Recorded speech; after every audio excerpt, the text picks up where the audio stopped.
Spacey Sims, and we are back with more Hakuoki Kyoto wins. And can I just tell you, I was gonna start this off on a whole other like freaking tangent, but as soon as I loaded this and I read this sentence, I was like, yeah, no, that is 100 fucking percent how I felt today. Not the day you're seeing this, but the day I'm recording this. Today felt like the longest day out of the year, and it dragged on so that seconds ticked one by one. I hate people. I swear to God. I legit cried at work today. I was just stressed out and angry. Like, I hate this place. I hate it so much. Doesn't matter. It's never gonna change. Like, that's when you know I'm so angry and stressed out. I'm like, I hate this place. Just anyway, it also makes me really angry that like I see people with that are huge. I know I shouldn't be mad about this, but like huge channels, you don't need the help and you're getting games and shit for free. And it's like, I know that like why are game developers going to give away free copies of games to like little bitty peons? But you know what? It would help the little bitty peons. Those other bitches don't need help. It just makes me mad. It's a jealousy thing. It really is. It's like, fuck you. Like, I put out 3 times more videos than most people, and you motherfucker. Nah. I'm obnoxious though. Nobody likes me except for you guys, and something's wrong with you clearly. No offense. I love you guys. But no, seriously. Like, I mean, I'm like, damn it. And then I'm like, you know what? I wouldn't even care about other games. It's really just like if, you know, like Idea Factory could just like send me all the damn games of theirs. Like, you know, could you just localize them all for me? Just for me. Yeah, other people sure will buy them, but just do it for me. I really just want to be like, Idea Factory International Access. One of you guys hire my ass and I will just translate all the fucking Otome games for everyone, just as long as I get to take a copy home and play them for freebies. Like, and I will I mean, I still want to get paid because it would be a job, but that'd be an awesome job. But I don't know Japanese well enough to like translate them. But you know what? Goals, man. Okay.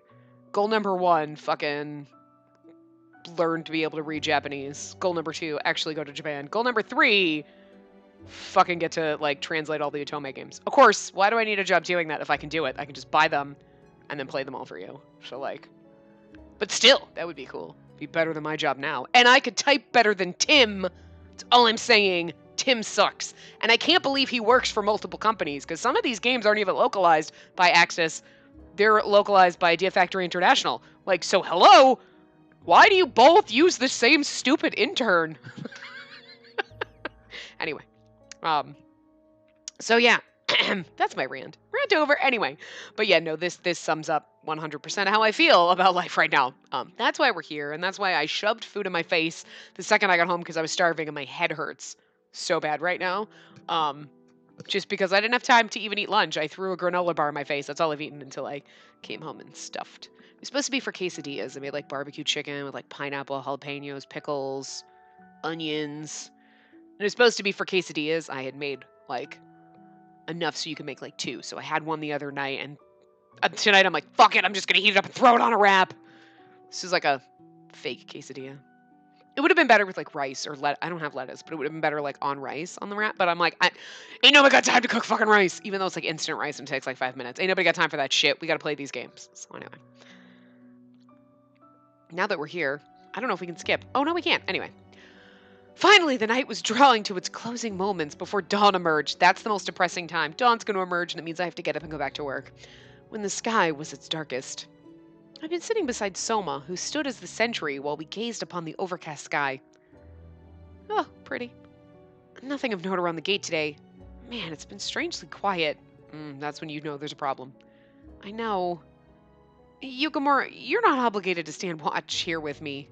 I just like, I'm not... You're like, yes, but someone has to watch your pretty face. Space got problems. I mean, look at the time. You should head to your room and get some sleep. I should, but I've just been feeling so restless. Yeah. I see where you're coming from. Today has been a whirlwind.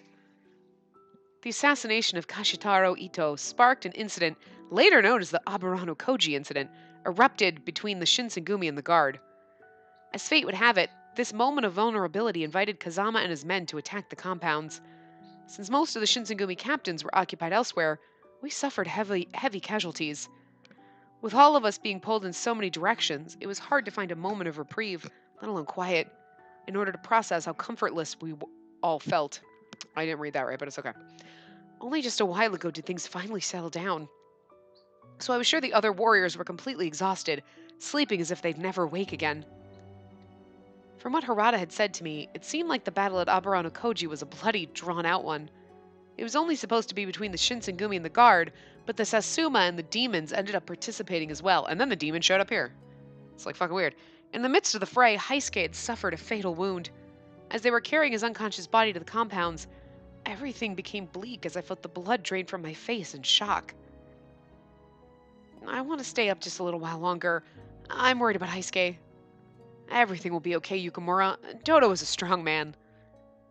Both Yamazaki and Colonel Sanan are doing their... Every time I see Colonel Sanan, my brain wants to say Colonel Sanders. I can't say. I don't know why. Anyway, they're doing their very best to give him care. Let's have faith. Thanks, Soma. He was doing his best to offer me some support. That I could appreciate. That I can't apparently pronounce, but I suppose that all we could do was pray for the best rather than wallow in the gloom of it all. I fluttered my eyes a few times to fight back the tears, and I turned to face Soma. So, what became of the guard members, apart from Heisuke?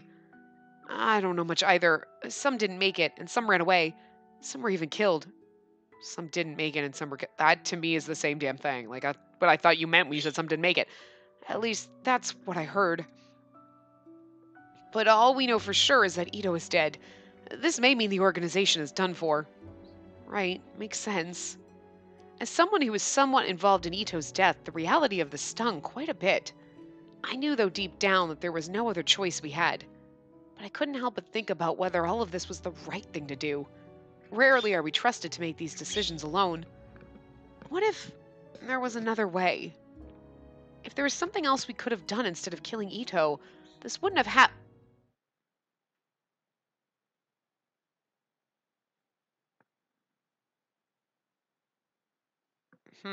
I'm gonna guess Miki, because why else would we anyways, but anyway. Huh? The hell with you all! Don't pretend to be the good guy now! A deep voice came from nowhere to interrupt me in the middle of my thought. The person who had stepped forward before us was a man with a fury burning in his eyes.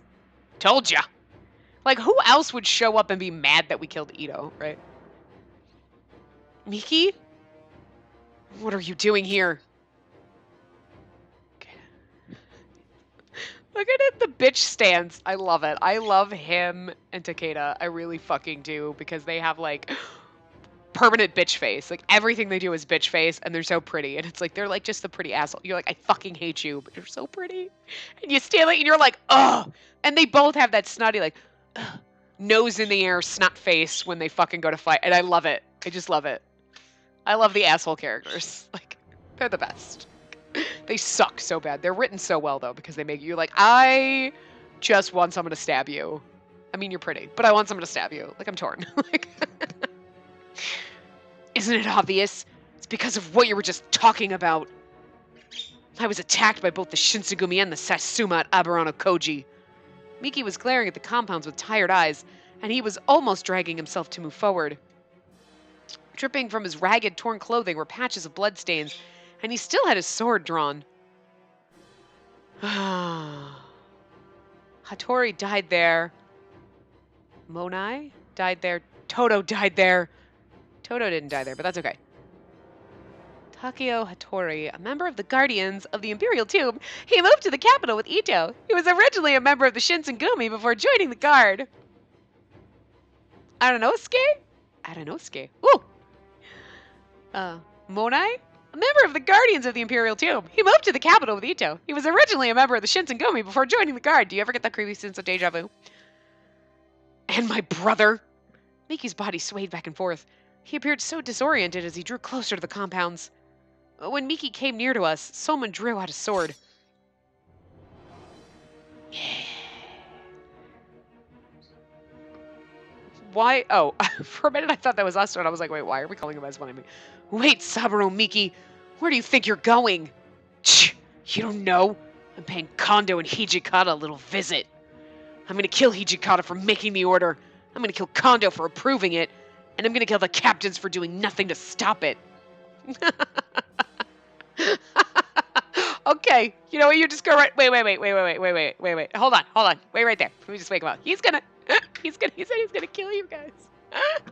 I'm sorry. That's just funny. Anyway, you're not gonna touch them. They're better than you. You're pretty, but they're better than you. I'm gonna chop off their arms and then pry their legs from their sockets. Well, that's excessive. Then I'm gonna rip out their beating hearts and snap their necks. Wow. Simmer down, Stickly. Jeez. I won't be satisfied until the bodies of your men are strung up for display on every street corner of Kyoto, corner to corner. I admire the passion, but I'm gonna have to pass on that. The hell you won't! I won't let you do any of that. I will stop you myself. So you're gonna get in my way again? Get out of my way, you insolent child. I really want Soma to kick his ass just because. And like, sure, Miki's like busted up and it'd be easier to off him, but I just think it'd be great for him to get his ass kicked by, this insolent child. I mean, no, just, plus, I feel like Soma needs a win, right? Woo! Hi. Look at you. Look at your angry face. Although he does look like his little chipmunk mouth. Anyway. You bastard! You're letting your anger fight for you. Swinging blindly without any technique. Chikage Kazama was way faster than you. And stronger, too. You're just a page. Who are you to tell me how to use my sword? Ugh! Besides, you have no right to be angry. I heard that you guys were plotting to assassinate our chief first. So what if we were? Kando's just a bully, commanding his way to the top and pretending to be a real samurai. Oh, girl, don't you talk about him that way. He's nice to us. We like him.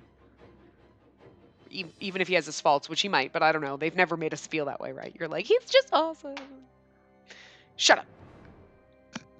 He has no formal education. So what? That's cruel. Look, I don't need a degree to do my damn job.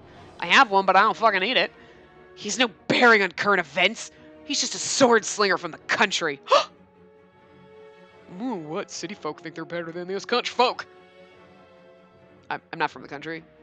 I'm not really from the city either. Suburbs. I'm from the burbs. We just sit here and watch the city folk and the country folk fight like idiots. And then we go get drinks. My brother would have been far and away a better Shinsengumi chief than he could have ever been. He could ever be, sorry. So that's why he was going to kill to take over the Shinsengumi? We would never let that happen. The shrieking clash of their blades meeting was hurting my ears as it cut through the darkness. Nobody else can hear this. I can't just sit here watching them fight. I have to do whatever I can to help Soma. Soma, hang in there. I'm gonna call someone. Ugh, always getting in the way. As I attempted to make a run for the building, Miki clicked his tongue maliciously, and he darted towards me. He was glowing with a vengeful fury, and his glare could have stopped me in my tracks. You tell Kondo. What you did was unforgivable. I'll see to it myself that each of your tongues will be carved out of your throats. I mean, on top of everything else you're gonna do? Like, pick a fucking lane, buddy. I just want someone. Pick a lane. You keep changing your mind. He flashed one last hateful expression as if he was going to kill me then and there, but he ran off. Perhaps Miki knew that he would die if he strained himself too hard. Then Soma stuck his sword into the ground out of frustration and fell to his knees. Damn, I let him go. Yeah, but you're 12. It's fine. Soma, are you hurt at all? I know. He's like 16, 17, whatever. I'm fine. We must report to Chief Kondo. Right. We ran into the compounds hastily, but I couldn't shake Miki's shrill threats from my head. For us, Ito presented a threat as a rival for Kondo's power, and his attempt to assassinate Kondo made it untenable for him to ignore him. But for Miki, his anger and threats come from what we did to a member of his family.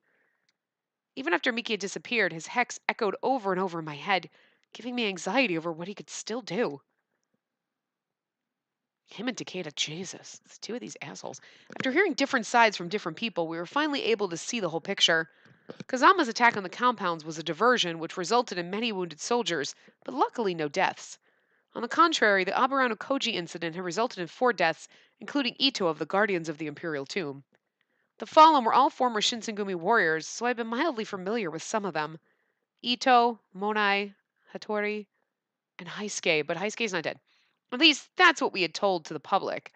Heisuke was now pronounced dead to the public eye. Heisuke, there you are. No, Spacey! Soma! Don't scare me like that! A familiar voice had returned to the dojo, which was dim and empty during these hours. Heisuke stood alone in the dojo, and he smiled wryly as he turned to face us. It's so funny, because I just feel like they act like Soma's younger than us, or like our age, and like Heisuke's roughly our, but it's like I just don't see like Heisuke being like, but it's so funny because he's like a captain, and yet fucking Soma, you're like, but you're like the same age. It's so weird. He just looks so little. Maybe he's just short. It's like, I'm 37. Well, you're like 4 feet tall though, so like I don't know. This is so weird to me. When I joined the guard, I thought I'd never see you guys again. Who'd have thought I'd come back like this, though, huh? How do you feel? Huh. I feel totally fine, I guess. See, look! My injury was super deep, but now there's no scar, nothing left to look at. Heisuke laughed lightheartedly, and he swung his arm back and forth. Just like he said, there was no sign that he was hurt at all. But that didn't surprise me. Heisuke unfortunately couldn't stay out in the sun anymore, but now his body could heal at a superhuman rate. Now he was a fury. Heisuke, don't give me that face. Honestly, I don't remember much. Becoming a fury, I mean. All I knew was it hurt, and the pain. Sudden, I'm a fury. Son forced it on him. Like, the whole time, though, I was thinking to myself that dying would probably be better than being a fury. Heisuke was taken aback now, as if he'd said something to embarrass himself. We stood there silently. Although the wounds all over his body had disappeared, as if he'd never fought at all, there was still a hole where his heart used to be. Or at least, that was the impression he gave. So, you guys looking for me or something? Sup? Like, they don't, like, it's because Heisuke's 4 feet tall. He really is little. He's so little. It's adorable. But he also has the giant anime eyes. Like, yes, Hijikata asked us to come find you. He wants us to make arrangements to make your life a little easier. Oh yeah, huh? There isn't too much I can really do from now on. Can't go to a tea house or a cafe, or spend time with you guys eating odango during the day. I can't go out drinking with Soma and Shin anymore, too. You could just wear a hood and masks. What could we even say to Heisuke to lighten how desolate he felt in this new life? He was still alive, but for all intents and purposes, he was dead to the rest of the world. He now had to make do with navigating the rest of his life in the dreariness of nightfall. Hey, there's nothing wrong with night. Toto, if there's anything we can do for you, please let us know. Yes, of course, we'll do anything to cheer you up, Heisuke. I'm not sure if anything I make would be as good as the shops in Kyoto, but I can make odango. Yeah, and if you want to drink with Harada, then I'll buy sake for you every day. You guys, you're trying to cheer me up now. Yes, is it working? Even if we weren't doing the best job, I guess our intentions had been read clearly by Heisuke. Okay, for a second I was like, oh my god, am I recording? Okay. Heisuke's expression softened a little. That would suck. Gonna buy me sake, huh?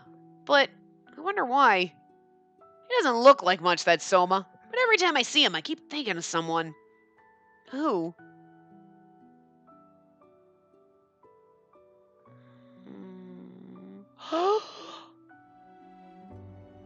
That's the... Okay, I was like, why do I recognize him? Ryunosuke Ibuki. Ibuki. That's the guy who did the wood carving. I wonder if that's his dad. No. Brother? Some kind of relative? A boy who formerly resided in the headquarters of the Roshigumi, who were the predecessors to the Shinsengumi. I thought I'd heard that name before. I was trying to think of where I'd heard it before, but Heisuke then gave me a hint. I might have mentioned him in the past, but you don't know him. He was in the Shinsengumi long before Soma or even you joined, Spacey. He's the one who did the wood carving. Like the painting, right? Like Ibuki, right? And then, so Soma should know, or he just doesn't know. Maybe he didn't know his name. So, is he a former warrior? Well, he was one of us, but he wasn't a warrior. He was one of you guys, but not a warrior? I was in a similar position, so I couldn't help but feel a certain kinship in that regard. If what Heisuke had said were true, then there was someone else like me in the Shinsengumi. His story isn't exactly a fun one, but this is coming up for a reason. If you want to hear it, I'll tell it to you. All about Ryunosuke Ibuki and the Roshigumi. Heisuke looked at me as he asked, and I said, I'd love to hear it. I don't really want to know. That's such a douchey thing. Yeah, nah. I'm good, bro. Like, oh my god. Anyway. Ryunosuke Ibuki. I never met him, nor had I heard about him. Yes, you have. I wasn't even sure what he looked like, but I'd love to know more about him, Heisuke. I was urged by a strange curiosity to learn more about him, so we nodded toward each other. Yeah, I haven't been with the Shinsengumi for long, so any chance I can get to know more, I'll take it, especially when it comes to our history. I want to know what drove you to join us and what it took to get there. I think it's really funny we got points with Soma for being like, yeah, Heisuke, I want to hear what you have to say. And he's like, oh, I love that you want to hear what Heisuke has to say. And Heisuke is like, I can give a fuck less. Obviously, I think this was added in. I think if I understand correctly, then these three paths, Ryoma, Soma, and Iba were kind of added in after. Like they might have still been characters on the side, but you didn't have all these scenes. And you couldn't romance them. But when they split the game up into two, they added these three. So these would then be new scenes, and this scene probably wouldn't have existed. You know, we certainly wouldn't have begun love points with him anyway, so. Anyway, Heisuke smiled brightly, and he took a deep breath before beginning his story. A story about a time before us, about the Roshigumi. Aside from Kondo's designation as chief, there was another position known as the head captain. This title was fulfilled by someone named Kamo Serizawa. He looks like Wolverine. There you go. Since he was a former leader in the Shinsengumi, I know what you're talking about, but no one really told us much about him. So, what kind of a person was Serizawa? Serizawa, yeah. Yeah, it's a little hard to explain, but what I can say for sure was that he wasn't a great guy. He would extort money from people, get all drunk and rowdy at Shimabara, and he'd take bribes from the merchants all the time. And he's the guy who brought the Furies into the Shinsengumi and stuff. Wait, so this guy was doing all that and was still a leader of this organization? I could see how Soma was a little surprised, given how the Shinsengumi as he knew it was led by Kondo, who always acted as a model authority. Soma's voice had a hint of judgment, but Heisuke simply smiled back and continued with his tale. Don't interrupt me, motherfucker! Yeah, guy was a real piece of work. It wasn't crazy for him to get into brawls often. But without him, the Roshigumi wouldn't even have been able to eat. See, Kondo and Hijikata have all their grand philosophies now, but back then, they weren't able to put that stuff into practice. It was Serizawa who taught them how to get things done. He always said, you can't put food on the table to pretending to be a warrior. He knew it. Wait a minute. I'm wondering, this is driving me bonkers, right? Hold on. I want to see something. Is he the guy? There's like a sidekick to Ryoma, and I'm just wondering if it's him. You know what I mean? Hold on. I gotta find the, I'm looking for the game thing. Here we go. Boop.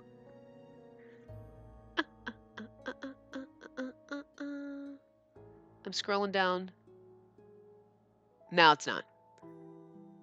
No, Shintaro Nakaoka is the other dude. That's gonna probably be the sidekick. Who is... He was somebody. Who was he? Wait, he's a voice actor that we have in other things. I know he is.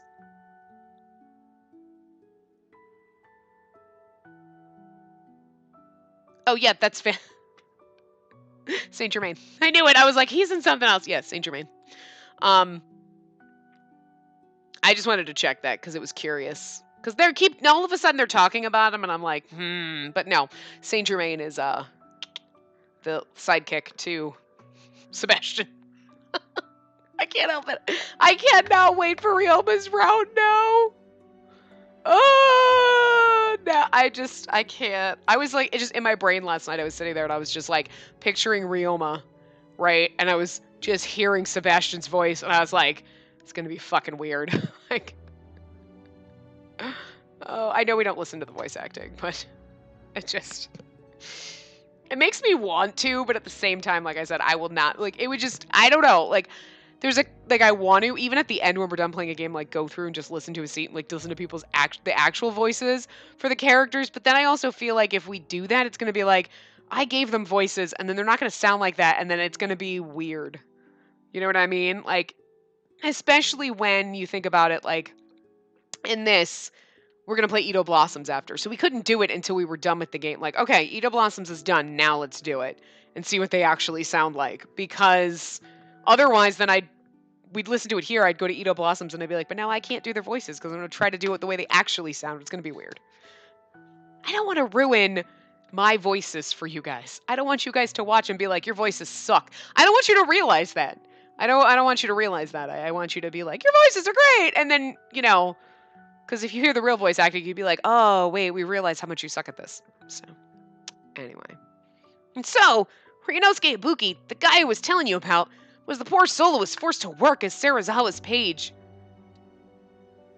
I'm just so curious why they're all of a sudden bringing him up. Anyway. Forced? So he didn't volunteer to join the Shinsengumi? Nope. Serizawa picked up Ryunosuke off the street. Ryunosuke, yeah.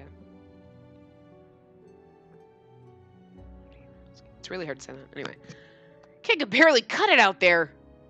He told us every day about how stupid he thought warriors were, but out of respect for Serizawa for saving him, he did whatever he was told to do. Even when Serizawa would knock the hell out of him at times. He had so many chances to make a break for it, but he never left till Serizawa finally kicked the bucket. I'm losing Heisuke's voice here. So, how did Serizawa, pass away? Huh. Well, we killed him.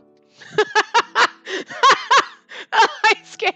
I'm not gonna lie. We kind of murdered him. Accident. Fell on a sword. He fell on a sword. Yeah, I mean, it was mine. The nice sled, but it came out of Heisuke's mouth so nonchalantly. That's what makes it funnier. Serizawa's behavior became impossible to ignore, so the leaders ordered his death. Even with him being a fury, they killed him. Following this whole debacle, the man known as Ibuki had disappeared. Soma, remember how you had that woodblock print when I first met you?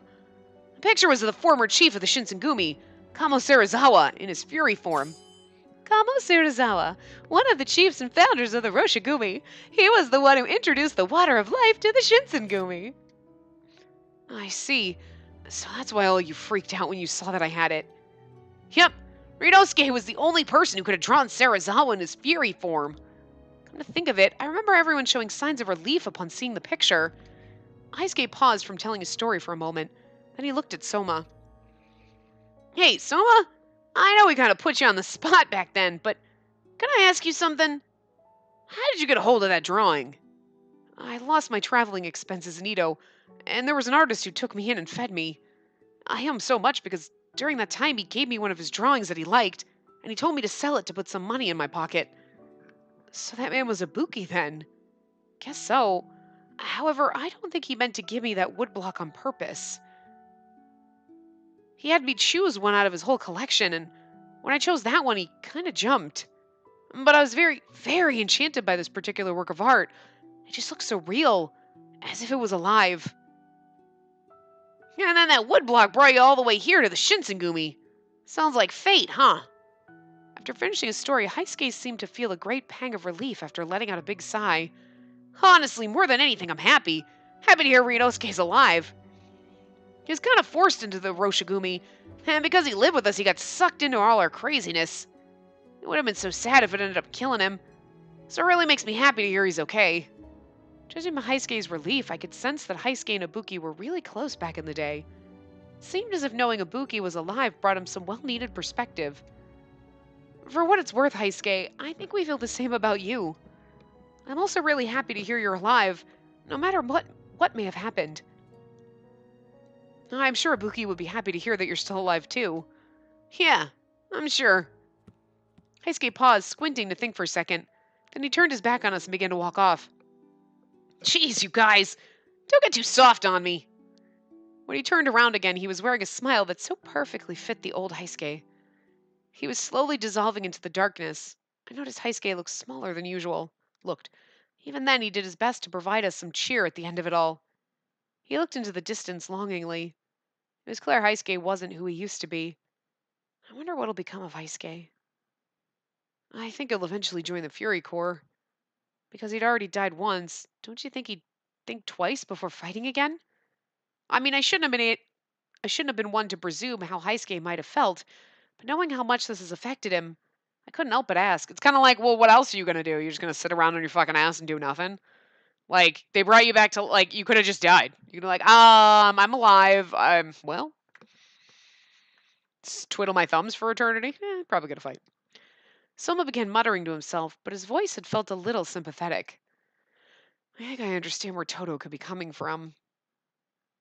For example, if I were to cross swords with powerful swordsmen like Kazama or Miki, which you did, I'd do anything to protect you, but my skill alone wouldn't be enough. Now he has something that makes the impossible possible, a strength that can make protecting you from anything a possible task. Oh, and he's like, I would gladly be a fury. And everyone else is like, I mean, if it's a matter of like death or not death, I guess I would take it. And then some people are like, fuck that shit. And he's like, woohoo, bring it on. I wanted so badly to say, please don't. But there was nothing I could really say.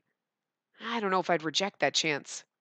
Look on his face! I just glanced up in that little, like, I don't know if I'd reject them. Oh, look at you, pretty face.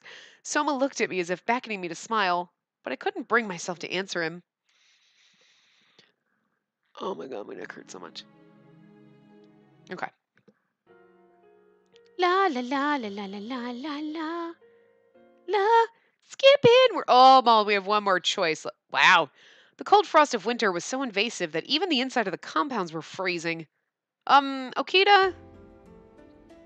I'd been visiting Okita's room, but I stopped folding laundry to call out to him. It's getting really cold outside. If you keep being exposed to the wind, I don't think it's good for you. Why don't we close the door and let you rest a little? I'm fine. Dr. Masumoto said so himself. It's good for me to air out the room from time to time. Besides, I don't think it's doing me any better if you keep treating me like a terminal patient. Okay, you might have a point, but you are kind of a terminal patient. Okita chuckled at his own joke, and he looked towards the trees in the inner yard. Seeing Okita like this was nice, as if he was becoming more like his usual self. But in reality, I knew it was different. Even at this moment, his illness was surely eating away at his body. As of late, Okita was having difficulty in even holding his sword. Hey, Spacey. Every time you have that little sad face, you're really bumming me out. Oh, sorry. I rushed to meet his eyes, and he stared deeply back into my own. Oh, I love Okita because he's like, my life sucks.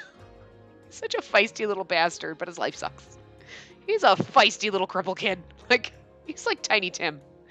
I'm dying slowly. And you're like, oh, I'll get you a little cane. No, you can barely use it. Actually, Tiny Tim could probably kick your ass about now, Okita. That's really sad. You were, like, literally falling the fuck apart. You are, like, you need, like, an iron lung or something. Like, you poor fucking thing. Look, he's so mad. He's so mad about it. It's like, I don't blame you, because that would suck, dude. Suddenly he spoke up. He's like, I'm gonna kick your ass. You're like, no, you're not. No, you're not. Yeah, if I run, you're never gonna be able to catch me, is all I'm saying, but kind of think of it, Spacey. You sure have been close with Soma lately. Really? Yeah, really. I see you two together all the time. Well, it could probably be because we were tasked with some of the same duties. After all, Soma, Nomura, and I are all pages. Didn't mean like that, though. Huh? I was playing coy to Okita, but he was already wearing his normal smug expression like he wanted to say something just to provoke a response. Oh, but now that you mention it, you may be right. It's true, I've been spending a lot of time with Soma lately. It wasn't only because of our duties as pages either. If I thought about it, it felt as if I'd spent at least half of my day every day with him. I've become quite used to him being by my side all the time. Excuse me, Okita. Oh, hello, Yukamura. Didn't know you were here. Oh. Huh. What's the matter, Yukamura? Nothing. In came Soma with a platter, and I couldn't help but stare at him considering his timing. Soma seemed a little nervous that he was the center of attention, but he continued towards Okita. Okay, Okita's like, nah, nerds in love. I love Okita. Okita, I've brought your porridge. No, just leave it. I'll eat it when I feel like it. You know, it'd be better for you if you ate, even at times when you don't feel like it. That's right, Okita. You really do need to rest and take better care of yourself. Jeez. All you guys do is nag me. Look, truth is, I'm really not hungry. Okita looked at us with a playful distaste, but he accepted the porridge from Soma. His handsome face warped, perhaps disgusted by the thought of eating what was in his bowl. Hey, Soma, this porridge has green onions and other shit in it. I told you not to put that shit in there. Do you suck this much at making porridge? Oh, do you suck this much at making porridge too? I apologize for that. Really, I meant to take out the green onions, like you'd asked. But then Chief Kondo was passing by, and he told me your illness won't go away if you keep being a picky eater. But I understand. I'll remake it. It's fine. I'll eat it. Okito's pouting like a child. I fucking love him. He's such a little bitch. So great. I mean, he's so like, yeah, whatever. And then he's like sick, and he's like, oh, whatever.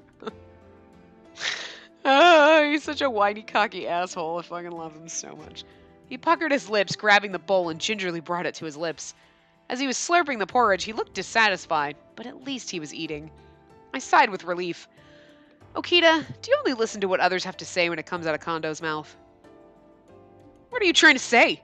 That I don't listen or something? I didn't mean it that way. I just wanted to say that I noticed how much you really respect Kondo. Well, duh. Kondo's word is law. It's always been that way. Ever since we were at Shie Hall. Fuck, I can't say that. Shie Hall. That's the dojo that teaches the Tenin Rishin style, right? Rishin, yeah. Shie, something like that. I can't say it. It just doesn't. It's like she shall. Like, I don't know why my brain is like, nope, not gonna work. Yep, it was Kondo's dojo. Hijikata and I used to spar there. Okita was smiling as he caught himself in a brief moment of reflection. Please, oh my god, can we just get that CG of like baby Okita again, because it's adorable. A little while ago, Heisuke had shared with us a story of his days with the Roshigumi, but I hadn't heard much about the time in which they all worked in the Shie Hall, a time before the Roshigumi days. I was very curious. Kondo's Shie Hall. I can't say it! Stop making me say it! I mean, that's where they trained Chief Kondo and Commander Hijikata. I'm sure it was one heck of a dojo. You think so? Of course, it must have been such a big dojo. Everyone surely knew about... Wrong! The Shie Hall isn't the kind of dojo you're thinking of, Soma. Most of the students were farmers, and the walls had holes in them that would let the breeze in when it rained.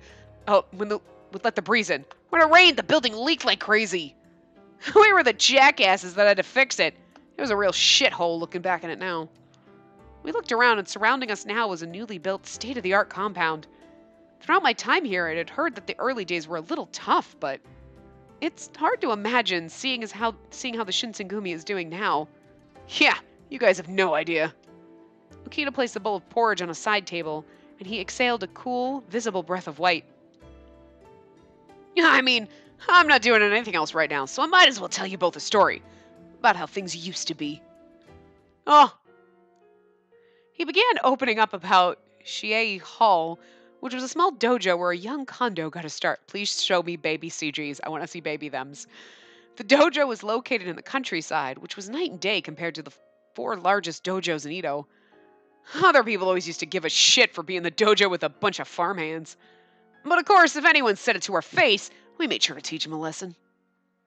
It looks like not much has changed, or maybe that's just you then, Okita. Surprisingly. I can't believe Soma said that. It's so true, but I can't believe Soma's like, yeah, well, it pretty much still sounds like you. I mean, nothing. Much respect, sir. Anyway, surprisingly, Shiei Hall was home to many talented swordsmen who took great pride in their craft, and it became a gathering of very powerful men. I kind of love that for some reason in Soma's path we're getting like fucking Shinsengumi history lessons. Like, we got one from Heisuke, we're getting one from Okita now. Like, what the fuck is this? I'm not complaining, I like it, but it's just weird.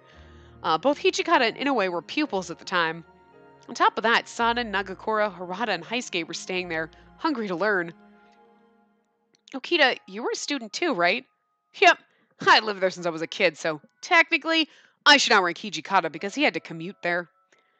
Whenever Kondo was gone, I was the assistant instructor. Besides, I was stronger than Hijikata. I see. I didn't know about all of this. Seems I still have much to learn. You talking over there, Soma? Oh, it's nothing. Soma frantically straightened his posture as if afraid of setting off Okita by saying something that would annoy him, which is pretty much existing. Kondo's always aspired to be a warrior, even back then. He used to say I'm just a poor owner of a dojo, and I can't even feed you all. But someday, I vow to become a warrior to make you all proud. Every time Kondo would open up about his dreams, he really looked like he meant it. It's the start of the reason why I became so devoted to him. Okita stopped himself because, although he wouldn't say it, he was thinking of his childhood. I decided to speak up, albeit softly. So that dream... We're supposed to say, did it come to fruition? I'm like 99% sure. Yeah. So, would you say that Kondo's dream came true? One could easily come to this conclusion. Kondo had become the Shinsengumi chief, with many men serving loyally under him. He was a warrior through and through. But Okita wasn't so quick to respond. He turned his line of sight away from mine, closing his eyes and breathing deeply. He seemed to be contemplating to himself. Then he asked us a question. So, the two of you, what do you think a warrior is? A warrior is... Maybe you'd know, Soma. I mean, you've got warrior's blood. From your own perspective, what does Kondo look like to you? Again, I don't know why this gives us romance points with Soma. It's fucking bizarre, but anyway. That should be romance points with Okita, just like the other one should have been romance points. But I get why it's not, because we're in Soma's route, and that's the whole point of these scenes. But it's like, they're like, we gotta throw some scenes with Soma in there. Like, so we'll just do this, and, well, normally you'd think this would give you Okita love points, but we're gonna do Soma love points because... Otherwise, what the fuck was the point of adding the scene? You know what I mean? Like, that's just weird. I feel like he's a true model for what it means to be a warrior.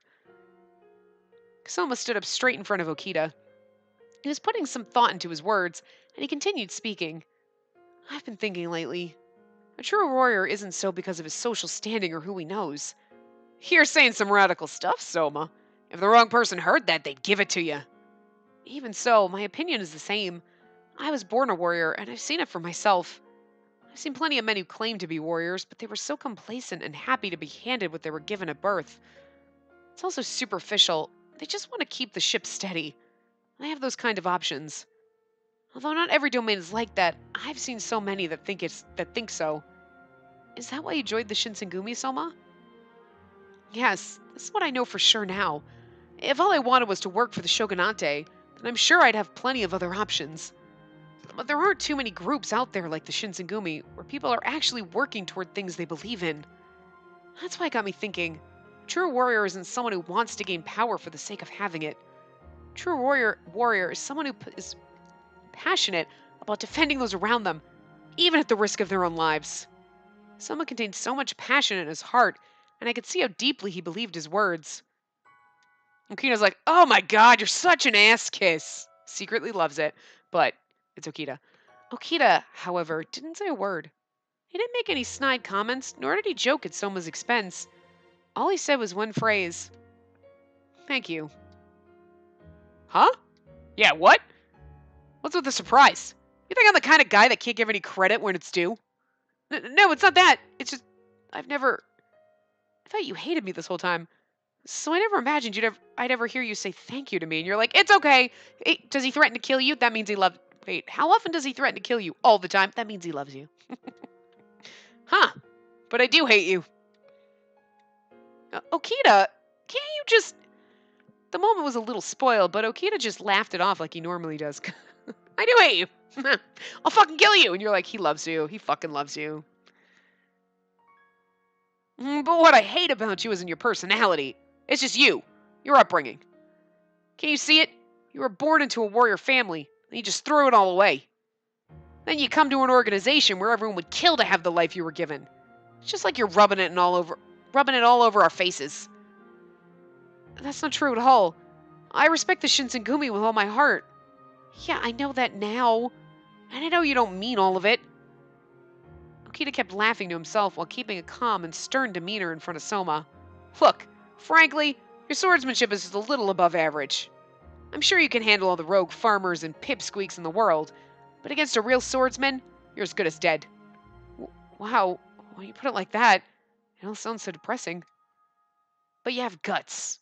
If it came to guarding Kondo and Spacey, you pass. I guess.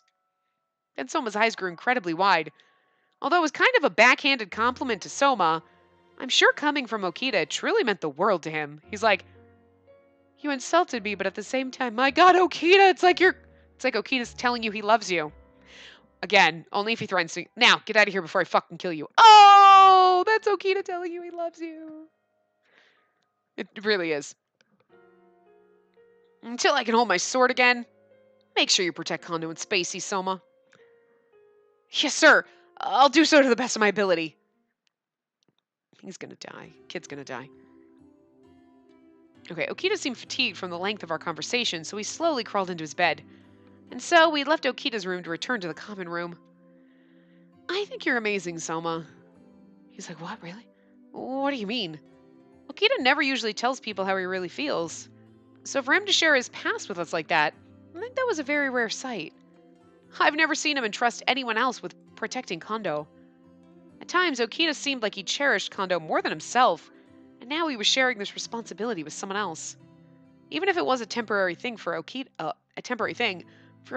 it must have been difficult to accept, which must have been why he was so reluctant to accept Soma as Kondo's page. But for him to appreciate what Soma said and to express his gratitude, it means Okita accepts him now. Thanks to Okita, I finally feel like I'm learning about the origins of the Shinsengumi. Because all of them had to work to become a warrior instead of being born one. It's made the Shinsengumi all the stronger. Yes, I think it's quite wonderful. A good warrior can come from anywhere. Honestly, I can't believe I used to call myself a warrior back then, without knowing what I do now. But you're a Shinsengumi warrior now, right? I smiled kindly at Soma. I'm not there yet. In response, he smiled, determined to fight for the future he knows he can achieve. There we go. Skipping on through. Not much skipping. We're going to definitely get another part because we're not even... Here we are, Chapter 5.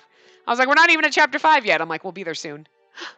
Oh, look, we're making another pinky promise. I love the pinky promises. It's adorable.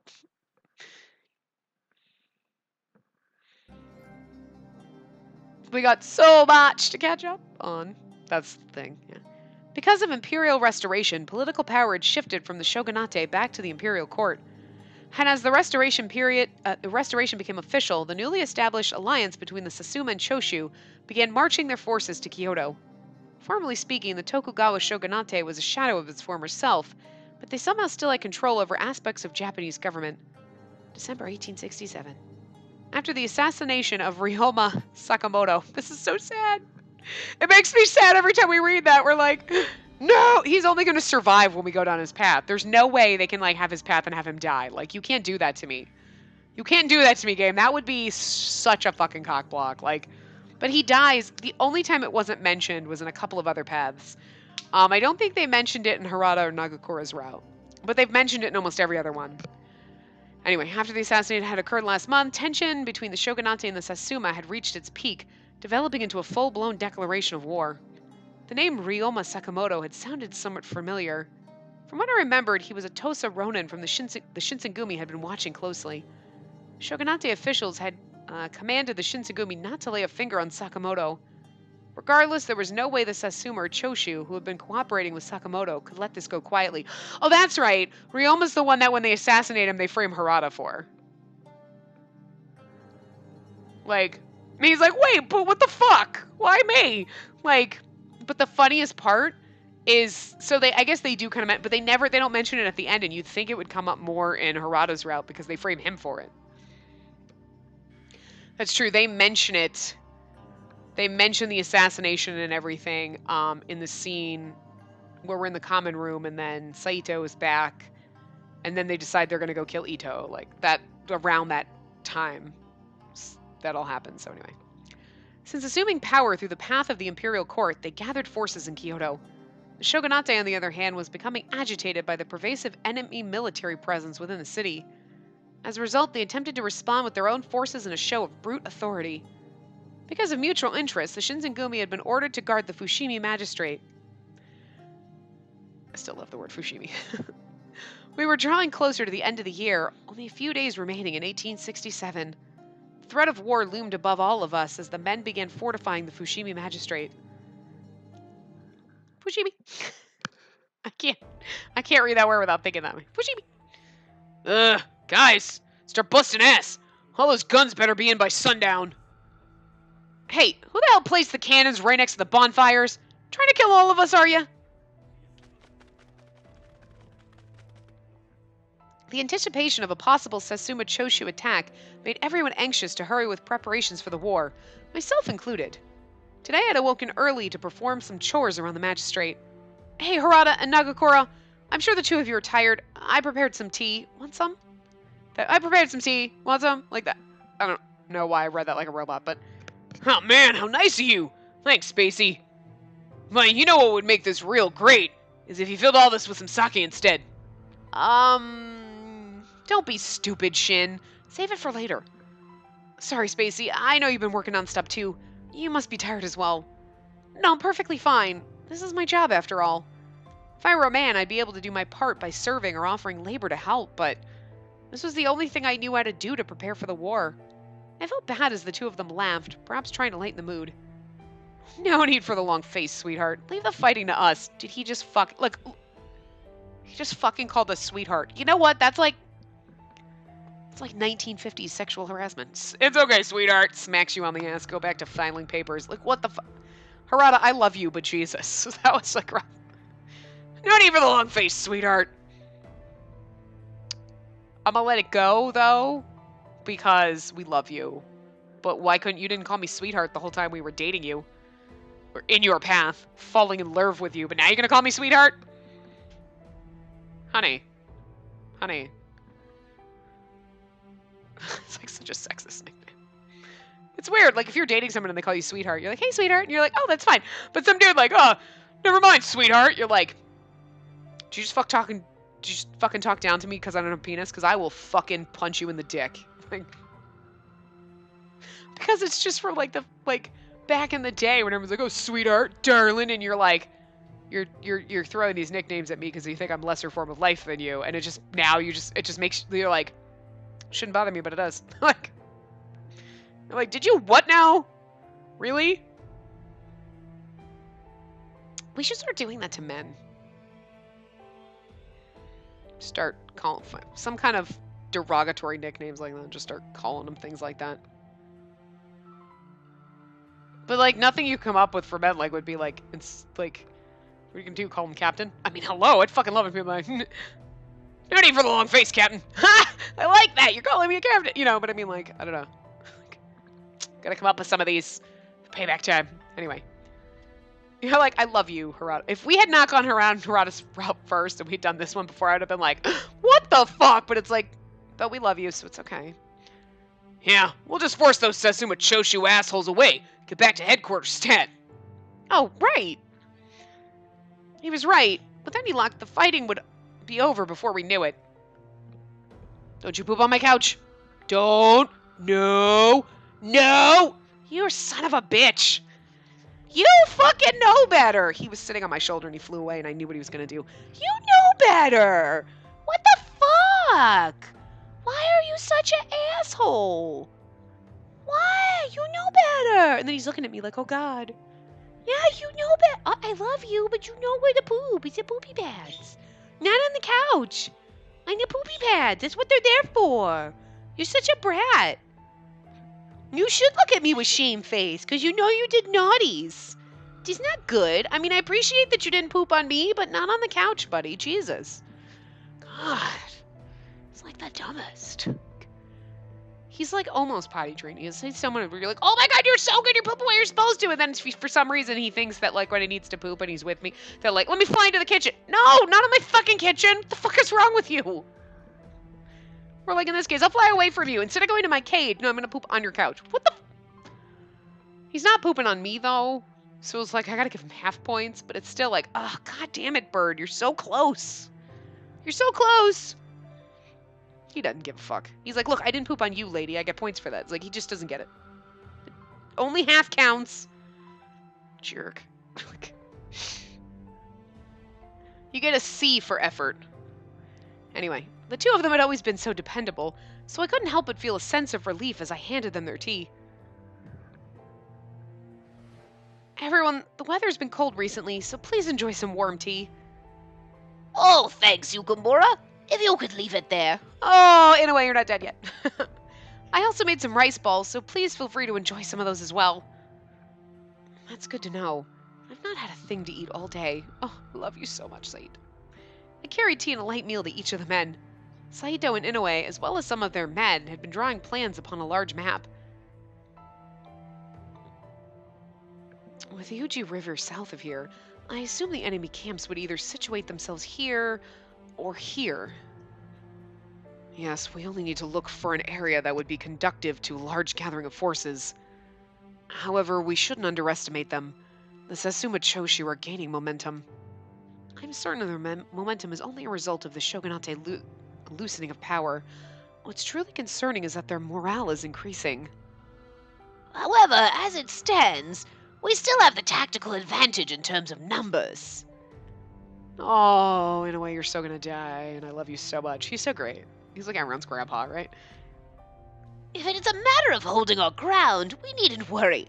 What matters is sticking to our objective. Saito and Yamazaki nodded in agreement. I listened to their conversation as I continued to hand out the tea and food, but it seemed like everyone was convinced, even if the fighting became dire, that we couldn't lose. Just then... Hey, Soma, I hear you.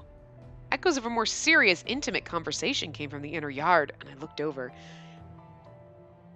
Is that Hichikata and Soma? I wonder what they're talking about.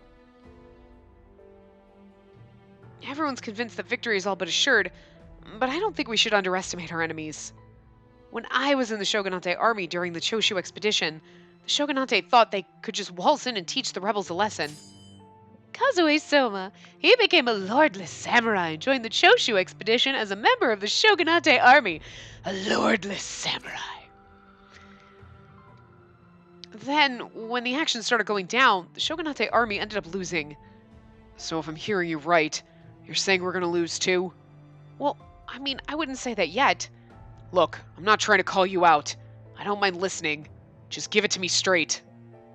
To put it frankly, I think this battle is going to be pretty tough. It looked like the two of them were locked in a pretty serious conversation about the war. After Hichikata's urging, Soma seemed to come to his conclusion. During the last Choshu subjugation, I may not have been in the front lines, but I remember everything pretty clearly. We couldn't even touch them. Every time the Satsuma Choshu fired their guns, everyone flinched because they knew it meant dead allies. I just can't explain what we're up against until they're right in front of us.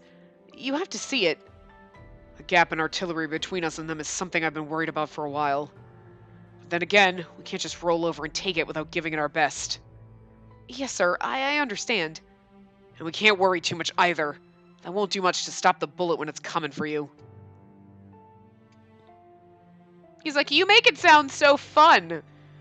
Now I'm gonna go pee myself and cry in a corner. Thanks. And I'll take what you said into consideration. We'll come up with a contingency plan should things go to shit. I love Hichikata swearing. Hichikata was acting respectfully, letting Soma know his input was valued, and he turned to walk away, and as he turned to walk away, he seemed deep in thought. Hey, Soma? He approached Soma timidly, and he seemed to have snapped out of it immediately to look at me. His big eyes. Yukamura, did you hear all of that? Yes, but just the end of it. So you really think that this battle will be a tough one? Yes, but I'm sorry. I shouldn't be such a downer before the fighting even started. Although I couldn't hold it against Soma for voicing his concern, it sounded fearful. I knew that Soma wasn't the type of a person to exaggerate for no good reason either. I just hope that my paranoia about it all ends up just being me assuming the worst. I felt for him. The other Shinsengumi men hadn't even entertained the thought of losing at all.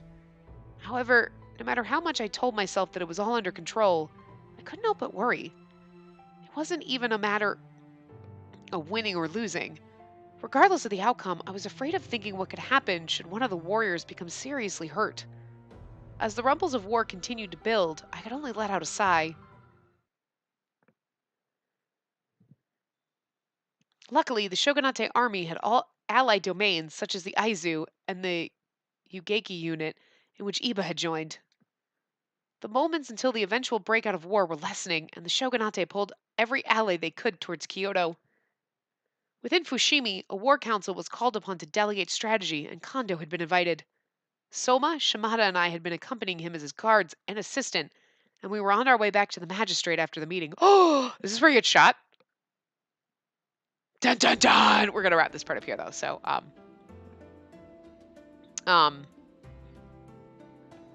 think this is the part where you get shot. We're gonna actually witness it firsthand.